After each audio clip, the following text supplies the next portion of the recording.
Nós, pessoal, passando aqui mais uma vez para mais um vídeo no Sertão Cósmico, e dessa vez o nosso bate-papo vai ser, no caso, já vou dizer que a ideia desse vídeo foi quando eu vi uma nova notícia aí que saiu uma coleção do Dan Brown. E é engraçado, né? Assim, o Dan Brown não faz mais parte aqui da minha biblioteca, mas em algum momento ele fez. E esse momento foi lá atrás, e na minha adolescência foi um dos primeiros autores que eu li, e ele foi importante para a minha formação de leitor. Ele não é um dos meus autores e nem escritores favoritos, mas de alguma forma ele fez parte dessa linha do tempo e foi altamente importante.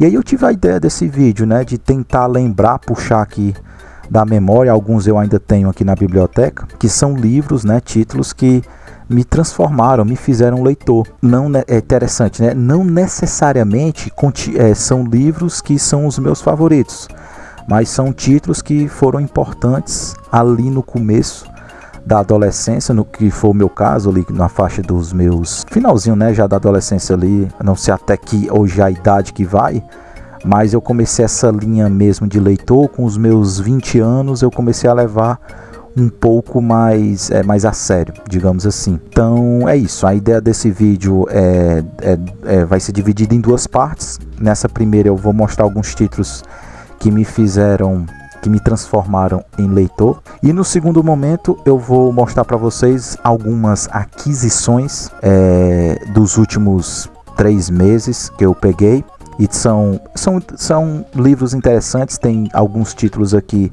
bem diversificados, que dá pra gente trocar uma ideia bacana. E então, assim, desde já deixa aí algum livro que foi importante para você, que não necessariamente continua sendo um dos seus livros favoritos, não, mas que aquele livro ali, ele foi importante. Desse vídeo eu não vou listar quadrinho, que foi assim, uma parada que realmente foi um divisor de águas para mim, que eu vou focar mais no âmbito da literatura, beleza? E aí é o seguinte, há uma que eu sempre chamo de guarda-chuva, também serve como uma analogia aqui, mas uma espécie de teia de aranha, que você começa dentro de um nicho cultural, e a parte de você vai consumir nesse nicho, às vezes esse nicho influencia para você ir pulando para outros, e você acaba fazendo uma espécie de formação cultural. O que eu estou querendo dizer é que eu comecei essa minha jornada, acredito que muitos começam ali pelos videogames, que foi o meu caso também, e era o videogame e a música, era bem apaixonado, continuo sendo, mas não tanto hoje como cinema e literatura, mas enfim, esses vamos dizer, eu vou chamar de camada, né? Essa camada cultural que era a música, ela me fez buscar um pouco mais sobre determinadas bandas que eu curtia muito. E daí eu chego em um estilo, que é o meu estilo favorito hoje, que é a parte do heavy metal, né, do metal.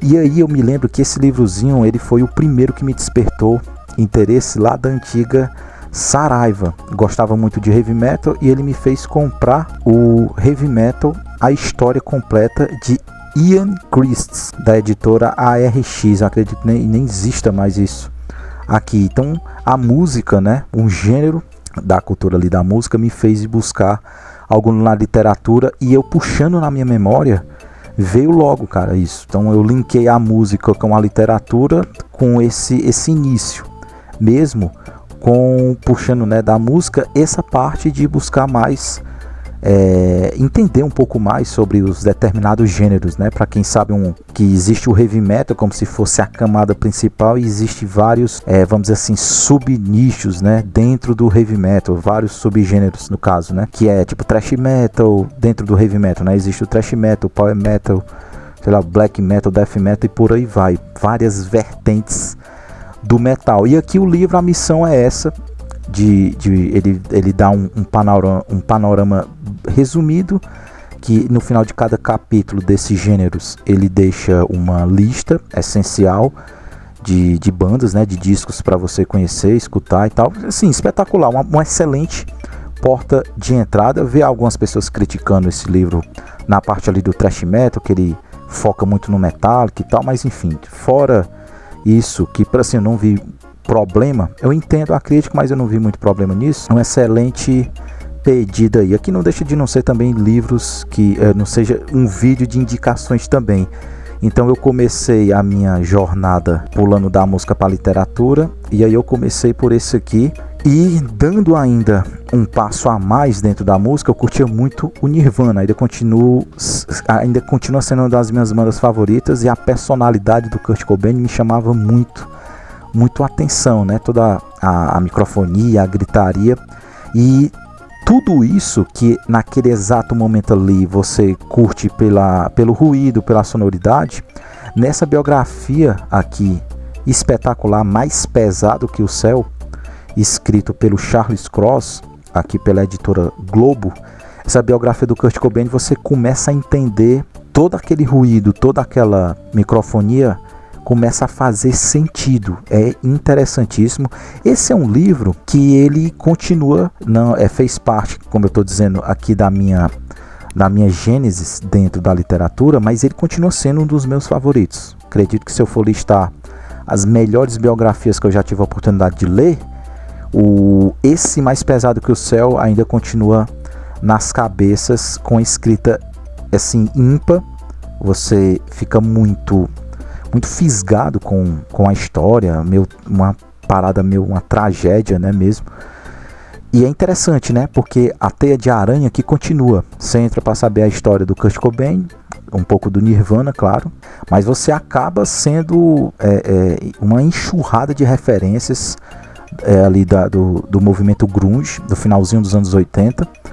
E aí você começa também a notar, interessante, né, da literatura, todas essas referências de bandas, de discos, que são importantes também nesse período aqui por Kurt Cobain. Você volta de novo para a música para conhecer. Porque eu digo isso porque aqui tem muita banda que sai da curva do mais do mesmo, né? Quando a gente fala do movimento grunge, a gente já vem logo na cabeça o Nirvana, o Pearl Jam, o Alice in Chains, mas aqui tem muita coisa que foge muito do mais do mesmo, né? Então, assim, mais do que indicado, e Mais Pesado que o Céu fez parte aí do meu início de jornada. A partir disso, eu tive uma oportunidade de ir para casa de um primo meu, e ele já curtia, era um pouco mais velho, e ele já curtia literatura. E aí eu tive a oportunidade de conhecer esse autor. E é interessante, para aquela minha fase ali, do início para o fim da adolescência, é uma parada que faz muita, vamos dizer assim, é um tipo de literatura e narrativa, devido à sua temática que ele vai expor, que faz muito sentido naquele exato momento. Mas ele faz sentido por ser uma espécie que vai contra os padrões. E isso chama a tua atenção naquele determinado momento. Você, mais adulto, chega a ler hoje o autor e você pega essas nuances, mas o que me fisga hoje no autor são outros porquês. E qual é o autor? O Bukowski. Trouxe aqui para ilustrar o primeiro que eu conheci dele, que é Notas de um Velho Safado. Outro autor que fez parte da minha linha do tempo lá do início, me transformou em leitor, mas ainda eu continuo colecionando os livros do Bukowski, ainda continuo listando entre os meus favoritos, mas por outros motivos, né? Lá no começo, por ser um pouco fora do padrão, uma literatura muito fácil, ela é muito real. Só que hoje eu leio por outros motivos, eu tento pegar outras nuances, e tem todo um contexto da época ali dos beatniks, que por mais que não classifiquem, assim, o próprio Bukowski não se achava dentro dessa galera ali da geração beat, mas eu acho que tem um pouco a ver. Eu acho que combina, mesmo o autor não se colocando, não se rotulando, mas tem tudo a ver ali com a geração beat. E o que me pega aqui, além da temática, é a narrativa fácil. Você vai se pegar lendo uma parada que vai te chamar a atenção, talvez pelas coisas erradas, digamos assim. Para quem já leu Bukowski sabe o que eu estou falando, mas ao mesmo tempo é isso, vai te fascinando, vai te fazendo passar as páginas e te dar risada, vai te divertindo, e ao mesmo tempo a gente enxerga a literatura por outros vieses, né? Um viés um pouco mais leve. Poxa, a literatura também pode ser isso. Aquela coisa que vende na escola, né? Que às vezes lê por obrigação, esse tipo de coisa. E aqui foi a primeira vez que eu me peguei lendo um livro e tipo assim, cara, eu tô me divertindo e eu quero mais disso. E não é à toa que eu tenho praticamente a coleção do Bukowski, que chegou a ser traduzida aqui no Brasil. Então assim, não tinha como eu fazer uma lista de livros que foram importantes para mim ali no início e não citar o Bukowski e Notas de um Velho Safado aí para ilustrar. E assim, eu quero transformar também esse espaço, como eu já citei o Jack Kerouac ali com On the Road. Eu quero trazer o máximo de obras possíveis dessa época, porque eu acho que fala-se muito pouco de um período altamente rico da literatura. Mas enfim, isso é conversa para outro momento, beleza? Notas de um Velho Safado. E aí vem o período da faculdade. Eu sou da área ali de TI, programação, esse tipo de coisa, e ali na faculdade eu comecei a assinar. Eu também, desde cedo, ali nessa parte da música, eu começava a assinar muita Road Crew, nem sei se é assim que pronuncia, mas revistas especializadas na música, do rock e tal, colecionava mesmo, fazia assinatura e tudo. E aí, na parte, quando eu entrei na faculdade, eu assinei a parte de TI, né, da tecnologia, que fazia parte da minha área, e eu assinei aquela revista Info. Até hoje eu tenho uma coleção de revista Info das antigas, e aquilo ali na faculdade me fez, de certa maneira indireta, buscar livros referente a essa área. E um livro que eu posso destacar nesse período de faculdade, eu estava ali mais ou menos na base dos meus 23 anos, mais ou menos 22, que foi esse aqui, ó, Bilionários por Acaso, né? A criação do Facebook. Então aqui eu me lembro desse período, né? Eu estava aqui na biblioteca tentando resgatar esses títulos, e foi aqui que eu me lembro dessa fase da minha vida que eu citei para vocês aí, desse período de faculdade. E cara, isso aqui é muito, assim, pelo menos o que eu lembro, isso aqui é muito bem escrito, muito interessante. Foi aqui que a gente sabe o lance lá do brasileiro, que ele também é envolvido ainda com as cotas, tem boa parte, né, dos lucros, por mais que a porcentagem seja baixa, mas o lance do Facebook é tão milionário que ele praticamente se aposentou com o poucos porcentos que ele ficou, devido a algumas ideias que ele deu ali no início, né? Nem sei como é que tá ainda esse rolo, nem sei se continua ou não, mas enfim, falando sobre o livro em si, pelo que eu lembro, eu li na época, né? Tá com sei lá quantos anos, e é bem legal, cara, bem divertido, me fisgou, e querendo ou não é isso, né? Foi um que eu não li por obrigação, li para ficar mais por dentro ali da área da tecnologia, esse tipo de coisa. Eu tenho aqui também um livraço que é a biografia do Steve Jobs, muito bem escrito, demais mesmo, e te prende de verdade. E é isso, né? Nesse período eu lia um pouco pela obrigação ali da faculdade, de ficar por dentro dos meandros ali da tecnologia, esse tipo de coisa, mas me fez ler, é isso que é também legal, né? Me fez ler mais um livrinho que foi altamente importante, que é esse aqui, né? Bilionários por Acaso. E aí eu já estava um pouco mais interessado em literatura, e aí é interessantíssimo, né? Que aí vem a parte do Dan Brown e tem a parte do Paulo Coelho, e tem esse que eu vou mostrar para vocês, que são livros que, para quem está iniciando, são títulos que eles pintam assim na sua cara, seja para você ir atrás de uma determinada lista. Hoje no YouTube talvez seja a principal fonte de busca, que você vai atrás de alguma referência, e de alguma forma essa parada de iniciar alguma pessoa na literatura, algo do tipo, seja em literatura clássica, num determinado gênero, não importa qual seja, pinta sempre, né, alguns livros do Dan Brown da época. Tô falando, gente, não hoje. Hoje você talvez abra e vai ter outros hypes do momento, mas na época que eu ia atrás desse tipo de indicação, o Dan Brown era o cara. E aí eu li, eu não tenho nenhum na minha coleção hoje, mas eu cheguei a ler todos os clássicos ali, né? O Código da Vinci, o Anjos e Demônios, Fortaleza Digital. Eu tinha mais aqui, só que foi uma literatura que foi importante para mim, só que eu enjoei daquela fórmula. Depois de eu ler esses 3, eu tinha até os outros dele, não sei se era Ponto de Impacto, e tinha outro também, enfim. Aí eu enjoei um pouco daquele tipo de narrativa, mas é engraçado, né? Aí eu cheguei a doar isso para um sebo aqui da biblioteca da cidade, e é engraçado, né? Que beleza, hoje não me faz essa curiosidade para ir pegar um novo título do Dan Brown, esse tipo de coisa, mas foi altamente importante. O cara consegue ter uma narrativa que impregna mesmo, aquela questão da curiosidade. A cada novo capítulo ele consegue deixar ganchos que faz com que você pinte, né, muita curiosidade para você seguir em frente. E do nada, cara, você não sente, mas você tá, querendo ou não, gerando ali o que a gente chama de musculatura, né, literária. Você tá lendo, então isso aí vai, querendo ou não, tá fazendo você curtir aquele tipo de arte, aquele tipo de lazer, aquele tipo de hobby que você vai querer buscar mais. O outro autor era o Paulo Coelho.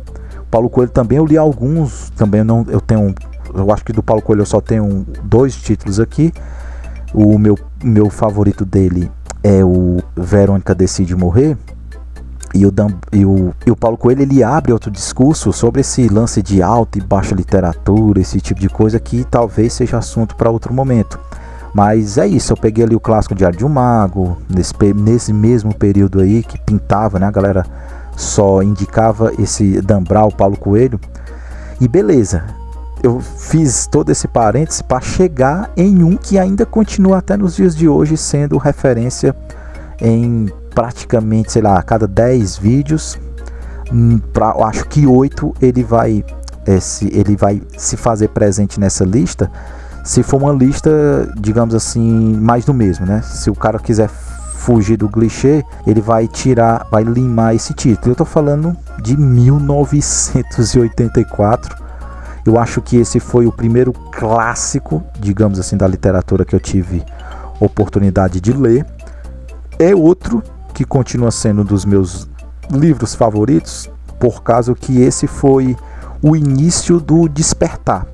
É aquele que eu li e eu me lembro que é tipo assim, poxa, cara, a literatura vai muito além do que pode ser mais do que um mero entretenimento. Ela serve também como entretenimento, mas ela também serve para você refletir, para você despertar. Não é todo livro que faz isso, também depende muito da bagagem do leitor, que tem que estar envolvido ali com a literatura e tudo mais. E eu acho que 1984 foi a porta, foi a droga, digamos assim, que fez adentrar nesse tipo de literatura um pouco mais, tipo assim, levar a literatura um pouco mais a sério.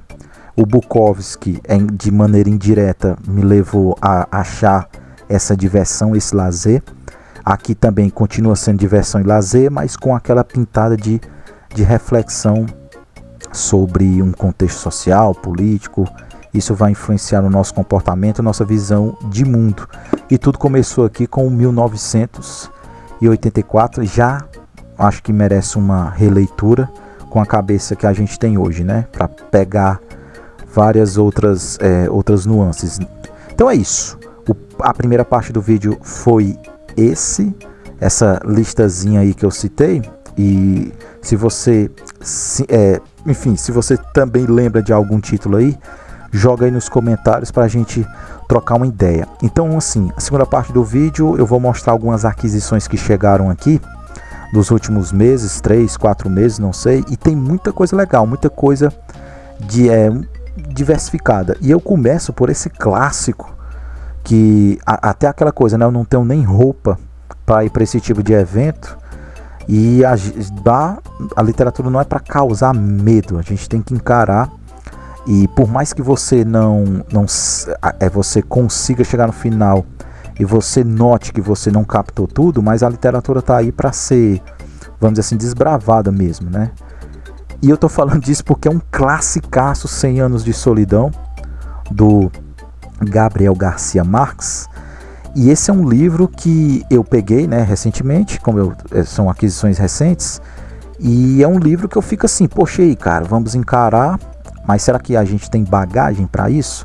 E às vezes eu me pego nesse tipo de pensamento, né, que às vezes trava, às vezes faz você ir escolher um livro um pouco, vamos dizer assim, menos denso, e acaba sempre jogando esse tipo de literatura. Os russos acontecem muito isso.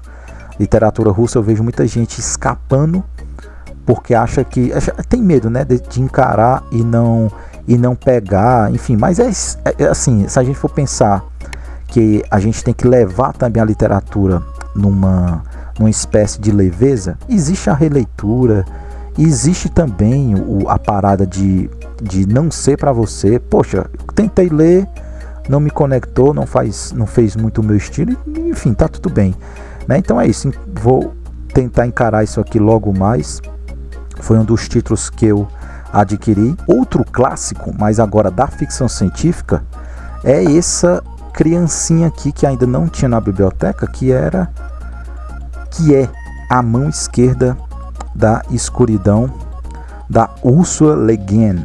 Gente, isso aqui, eu acho que se a gente for sempre buscar essas tais listas de livros essenciais de um determinado gênero literário, toda lista vai fileirar A Mão Esquerda da Escuridão. E também uma oportunidade bacana de ver uma escrita por um lado feminino. Por mais que a gente encare a qualidade de uma literatura, seja quem estiver escrevendo, a questão do gênero, mas eu acho sempre legal a gente dar essa diversificada, né? E aqui é legal porque é um livro clássico ali, se eu não me engano, do meados dos anos... fui conferir aqui, de 69. Poxa, cara, espetacular. Ainda pretendo pegar Os Despossuídos, que é o outro título clássico dela. Então é isso, peguei, e isso aqui com certeza ainda vai ser lido nesse ano, com certeza. E aí, eu me peguei sendo forçado, eu não sei qual foi dos últimos meses aí, esses livros que são pequenos, mas são altamente caros, que é o do Albert Camus. Enfim, aí eu consegui garimpar os 3 títulos clássicos dele, né? Que todo mundo já conhece, que é A Peste. Aí aqui a gente tem O Estrangeiro e O Mito de Sísifo. Pelo pouco que eu li sobre o cara, ele tem uma linha de pensamento que é louco, né? Porque assim, você vai muito pro Nietzsche, é uma parada muito complexa, e aí você começa a ver essa parada da realidade, do absurdo, e essa loucura que a gente está inserida, de tentar interpretar a realidade. O Camus parece ter uma linguagem de você, digamos assim, dar o primeiro passo. Não estou dizendo que é simples, mas ele tem pelo que eu andei lendo sobre ele, é o que a galera indica para você entender essa parte, né, do absurdo, um pouquinho ali puxado por niilismo, enfim.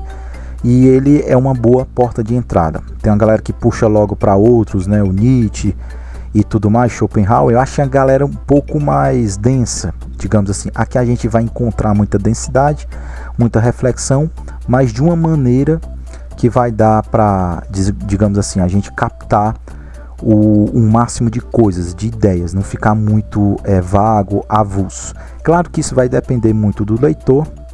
Eu que sou um pouco jumento, não sei se vou captar de primeira, mas é isso, a releitura está aqui, ela existe para ser feita, beleza? Então, 3 livrinhos aí de filosofia existencialista do Albert Camus. E aí mais uma ficção científica, Guerra do Velho, aqui da editora Aleph, do John Scalzi. E eu não sabia, né? A Guerra do Velho são 2 trilogias.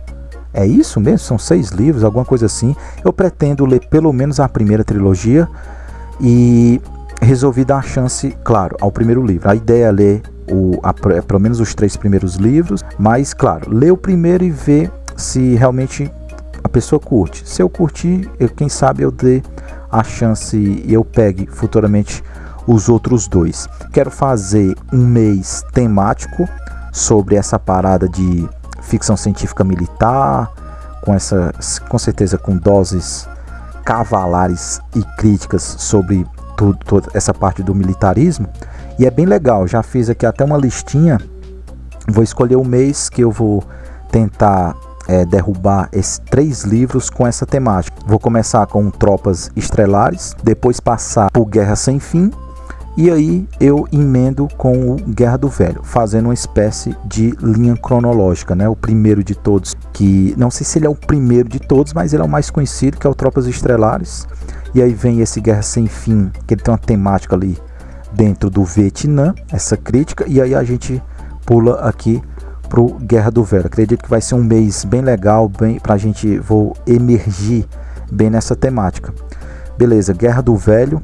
Aí tem mais um de, sei lá, filosofia, história, não sei, que é esse autor aqui, que eu fiquei fã dele.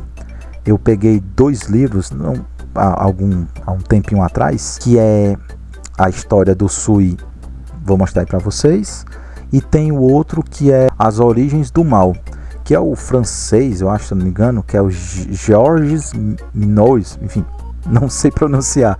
Mas esse cara, ele tem uns livros que tem uma temática, assim, o título, né? A história de tal coisa. E são calhamaços. E o cara simplesmente destrincha esse assunto. E aí tem esse pequenininho dele, que também não deixa de não ser interessante pelo título, que é A História do Inferno. Ele faz essa analogia, digamos assim, com... Analogia não, desculpa, gente. Ele faz uma espécie de linha do tempo, como isso começou, né? A fazer parte do nosso dia a dia, né? Então, mas assim, mais no quesito religioso da coisa. Se você acredita em Deus, se você acredita no tal do céu, que você vai para lá, você também tem que acreditar no contrário. Então, acho bem legal o pensamento dele aqui, parece ser bem didático.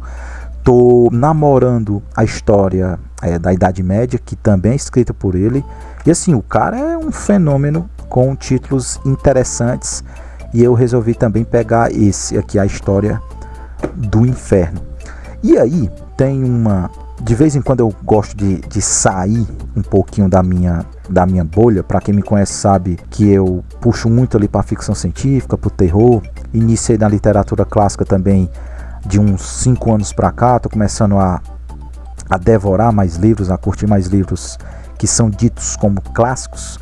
E tem uns títulos contemporâneos que eu também estou começando a dar uma chance de vez em quando, né? Vejo muito vídeo, vejo muito a questão da temática, enfim. E tem um que é um fenômeno, digamos assim, nas redes sociais, e ele é muito 880, né? Ou muita gente gosta, ou muita gente coloca como um dos livros favoritos. Querendo ou não, a jornada dele, pelo que eu estou vendo, vale a pena, se você vai curtir ou não. É uma temática pesada e eu tô falando de Uma Vida Pequena. Sim, eu fui mais um que fui fisgado pelo que a galera fala desse livro. E assim, vamos encarar, né?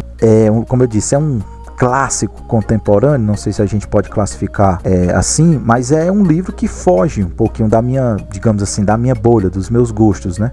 Então eu resolvi pegar Uma Vida Pequena. Eu acho que essa tipo de literatura principalmente esses calhamaços, né, que vai desenvolver muito ali, não digamos que seja um romance de formação, que eu estou querendo dizer, mas essa narrativa mais uma desenvoltura, né, um desenvolvimento um pouco mais galgados em famílias, em um desenvolvimento pessoal, e seja do pessoal ali envolvido da família ou do indivíduo.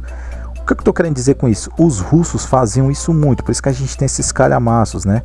O Guerra e Paz faz um contexto histórico ali de Napoleão a sei lá o que. Aí você pega o Dostoiévski, ele também constrói esse lance, o próprio Tolstói, né, tem o Ana Karenina, enfim. São núcleos familiares que você vai desenvolvendo isso e desmistificando, destruindo personalidades, esse tipo de coisa. Fiz todo esse arrodeio para dizer que o Vida Pequena parece muito com isso, só que num contexto mais com os pés mais aqui na atualidade. Não sei, eu acho que eu vou ser um que vai, aquela coisa, né? Vou entender quem não curtiu devido aos temas que vão ser abordados aqui, mas eu acredito que eu venha a curtir a jornada de uma maneira geral. E tem outra temática dentro da literatura que essa minha, não vou dizer paixão, mas eu também comecei isso no cinema, que é a temática da guerra, né? Primeira Guerra Mundial, Segunda Guerra Mundial, Guerra do Vietnã, esse tipo de coisa sempre me fez dar uma chance, assim, sempre correr, principalmente com os filmes ali do Spielberg, o Resgate do Soldado Ryan, enfim, dentre outros. E aquilo ali sempre também, olha aí, o cinema agora, né, no começo ali que eu falei do vídeo, foi a música que me fiscou para a literatura, dessa vez foi o cinema que me fez buscar algumas temáticas da Segunda Guerra Mundial. E esse livro, eu vi muita gente falando que antes de você adentrar num livro realmente ali de história, eles indicam esse livro para você ficar por dentro, que não é ali história mesmo, verídica, e é uma boa porta de entrada. E é legal que são 3 calhamaços, que cada calhamaço, cada livro resume um período ali importante do século XX. A gente está falando da Primeira Guerra Mundial, da Segunda e Guerra Fria, se eu não me engano é isso. Eu comprei o primeiro e resolvi dar uma chance. Se eu curtir, aí eu vou atrás dos outros. Eu estou falando aqui da Queda de Gigantes, do Ken Follett, essa criancinha aqui com quase 1000 páginas, enfim, 900, né, 900 e tantas. E esse primeiro volume é da Primeira Guerra Mundial, mas como eu falei, ele não é um livro de história. Não vai aqui tratar de datas, estratégias, países envolvidos. Não, aqui parece que é um romance que é baseado, tem esse contexto, esse background da Primeira Guerra Mundial, só que o fascinante aqui, além da escrita do Ken Follett, que todo mundo que lê diz que isso aqui é espetacular, é isso, né? Esse poder que ele tem de ter esse background da Primeira Guerra Mundial e você, a partir do núcleo narrativo de vários pontos do mundo, né, que estava naquele período, você começa a entender a Primeira Guerra Mundial, porque ela tá ali no background. E assim, espero curtir para pegar os outros, né, que a Segunda Guerra Mundial e a Guerra Fria, né? Esse aqui é sobre a primeira, então são 3 livraços. Eu fui contaminado, aí estou começando a pegar alguns livros, como eu disse, estou começando por essa novela histórica, para depois adentrar mesmo em livros referente à Primeira Guerra Mundial mesmo, ali com datas, nomes, conflitos, é o que fez começar a Primeira Guerra Mundial e aí partir para a Segunda e vou embora, digamos assim. Mas isso é projeto pro longo aí dos anos pela frente, beleza? E por último, e talvez não o mais importante, né, mas é Stephen King. O Stephen King tá fazendo parte dos meus últimos anos aí, eu tô lendo algumas coisas dele e começando a pegar o fio da meada, digamos, da coisa, né? Tipo, a galera que entra no Stephen King à procura de terror, tem a galera que entra no Stephen King que vende isso, né? Poxa, o cara é o rei do terror, o rei do suspense. E acredite, gente, a gente tem que começar a não vender a propaganda errada, né? Mas eu acho que o Stephen King, ele é muito mais, no meu ponto de vista, habilidoso no desenvolvimento dos personagens. Já falei isso 1000 vezes nos últimos vídeos que eu falei do Stephen King, eu sempre cito isso. Ele é mestre nesse desenvolvimento do personagem. Tem algumas partes ou outra que ele vai soltar o terror, o suspense está invólucro da história de uma maneira geral, mas é isso, é um escritor muito habilidoso nessa parte do desenvolvimento e eu curto. Muita gente leva para o prolixo, e em falar em prolixo e em livro grande, a gente está falando de Sob a Redoma. Foi o último livrozinho que eu comprei, né, que eu comprei do Stephen King, e isso aqui não vai ser para esse ano. Tem o calhamaço, que é o Dança da Morte, já está na frente, é o próximo da fila, ou vai ser ele ou vai ser o Novembro de 63, é isso? Que faz tempo que está aqui e vão vir primeiro do que o Sob a Redoma, mas enfim, vou aos poucos adquirindo os livrozinhos do Stephen King, os que me interessam. Não pretendo ter a coleção inteira, mas os que me chamam a atenção pela temática, vou tentar ir pegando aos poucos. Enfim, foi essa miscelânea aí que eu adquiri nos últimos meses. videozinho que não sei se ficou bacana ou não, mas no início do vídeo aí fazendo uma espécie de linha do tempo, livros importantes, e eu encerro mostrando mais uma lista, uma penca aí de indicações. E é isso, espero que esse vídeo tenha feito sentido para você, e eu volto logo mais para mais um videozinho e dica cultural aqui no Sertão Cósmico, beleza? Valeu!